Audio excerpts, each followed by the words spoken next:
جی ما تاسو ته دا وی چې پیغمبر علیه الصلاۃ والسلام د پیغمبرۍ او د نبوت نه مخکې خدای پاک فطرتي طور د دې روادارۍ او د امن دپاره جوړ کړی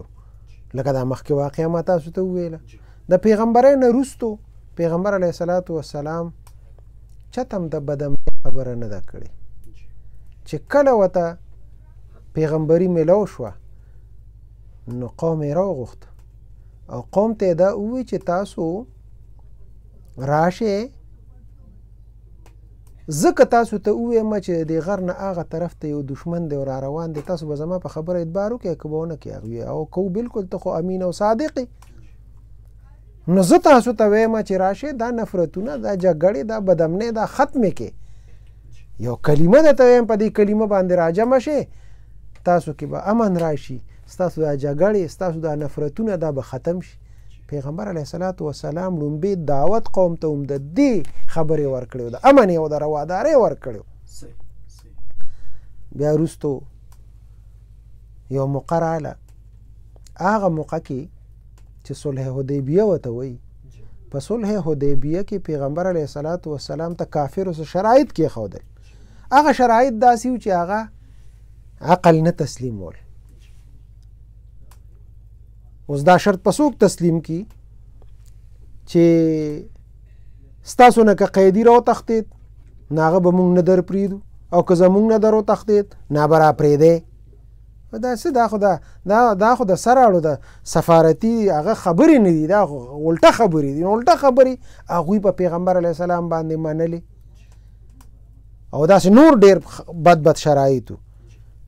چې صحابه بالکل هغې منلو ته تیار نو پیغمبر علیه الصلاۃ والسلام باوجود چې د ټول مرګري په خاپو پیغمبر علیه الصلاۃ والسلام دسخط ورته وکړو او هغه معاهده ورسره ولیکله چې ستاسو هر څه منم خو بدامني ختمه کړئ جنګ نه خوښوم چې اوس تاسو سره زه جګړه وکړم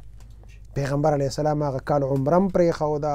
واپس لاړه هغه ټول تکلیفونه یې برداشت کړل خدا ده چې یاره جګړه ونه شي دا څونه د امن لوی درس دی او عملي هغه ښودله چې ګورې زه د امن دپاره راغلی زه د روادارۍ دپاره راغلی زه بل مذهب سره ټکر نه غواړم دا هماهنګي وه د ادیانو د مذاهبو بیا وروستو یو وفد راغلی دی مدینې منورې ته د هجرت نه وروستو د نجران چې کوم وفد راغلی دی هغه وفد کې علما راغلي وو د نسوارو او هغوی پیغمبر علیه الصلاۃ والسلام سره عیسایت باندې بحث کو پیغمبر علیه السلام سره مناظره کې او بحث مباحثه هغوی سر ته ونه رسېده هغوی هم دلایل وي او دم دلایل وي هغوی نه منله خبره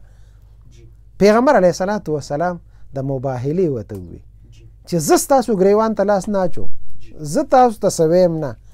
حالانکې که لاس یې ورته اچولو نو اچولی هم شو ته ځکه چې دلته راغلي ته ما سره جګړې له راغلي ته ما سره بحث له راغلي د تا سره هر څه کول لیکن پیغمبر علیه الصلاۃ والسلام جګړه نه ده خوښه کړې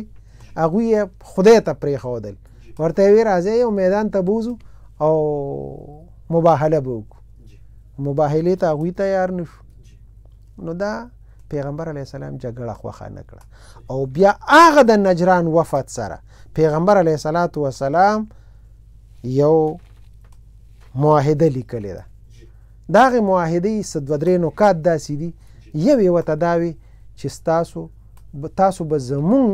عبادتګاهونو ته نقصان نه رسوئ او موږ به ستاسو عبادتګاهونو ته نقصان نه رسوو تاسو به زمونږ د مذهبي پیشوا بې احترامي نه کوئ موږ به ستاسو د مذهب څومره پیشوا دي د هغوی قدر او احترام کوو تاسو ته ازادي ده چې تاسو خپل مذهبي مشر ځان له څوک مقرروئ نو تاسو مقررولی شئ د یو بل د حقوقو به خیال ساتو ته به زما د حقوقو خیال ساتې په برابري باندې به زه ستاسو د حقوقو خیال ساتم دا معاهدې ورسره ولیکلې هغوی سره دا مې یو معاهده لیکلې شوې ده نو دا معاهدې د څه شي وي دا د امن او د روادارۍ وي چې زما عیسایت سره جګړه نشته زه جګړه نه کوم تا سره خدا دا چې اسلام ناسخ دین دی دا نور دینونه منسوخ شوي دي نو ته به خپل دین په ما باندې منې نه زم پتا په زور لا اکراه فی الدین، زه خپل دین پتا نه منم نو ته به په ما باندې راتپې نه. او اسلام دا ناسخ دین دی، عمل به په دې کېږي. بیا که ته زما مقابلې ته په دې کې راځې نو بیا به در سره زه جنګ هم کوم. بیا چې کله مقابله کې خلک راغلي دي، نور مذهبونه مقابله کې راغلي دي، نو مقابله کې پیغمبر علیه الصلاۃ والسلام ګوره اقدام نه دی کړی. یو اقدامي جنگ پیغمبر علیه السلام نه دی کړی، ټولې دفاعي کړي دي. غرض دا دی چې چا ورته ګریوان ته لاس اچولی دی نو د خپل ګریوان حفاظت یې کړی دی، د هغه ګریوان ته یې لاس نه دی اچولی. دا اسلام امن غواړي، رواداري غواړي. غرض یې دا چې د الله بندگان جوړ شي،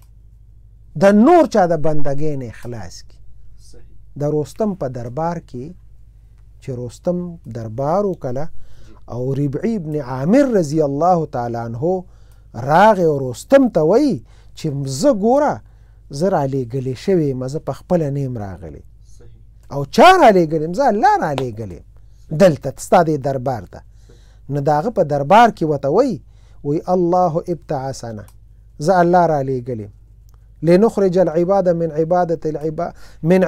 العباد الى عبادة رب العباد،